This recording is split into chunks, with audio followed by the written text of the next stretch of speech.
Working on the old car. 7,500 miles on it. Have to change the transmission filter, which is right here.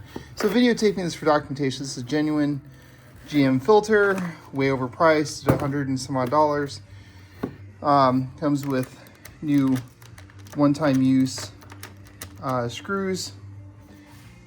And to get it out, you have to pull a couple covers. You have this aluminum cover here that you have to pull underneath. So you need some room underneath it. You got these race blocks, cradles to set the rear on, just have the front lifted with jacks. I'll show you what it looks like underneath here. Yeah, don't worry about that.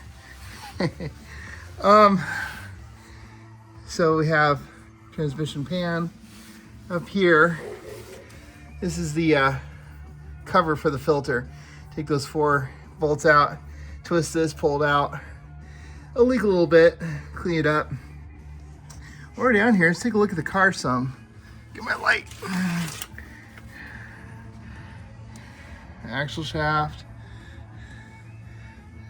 suspension.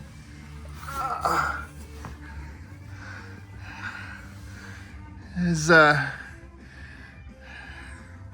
see your transmission. This is that right there's the transmission. No, that's engine. That's engine oil. Engine oil cooler. Oil filter. I changed oil on this a couple weeks ago, 2 weeks ago. So the filter's nice and new. Starter over here. Move forward. We got, you see that's one of the gas tanks. That's a transfer pipe to the other side. Fuel tank on this side. What we got over here? Here's our belts. So if we need to change belts, this is how you do it. You take this. There's a fiberglass panel that fits here. Pull it off, and you get access to the belts. Actually, doesn't look too bad to do. Easier than a lot of cars that you do from the top. There's the idler up in there. Not too bad to get to. So alternator, water pump housing, spark plugs. Not too bad. You get to everything from down here pretty easy.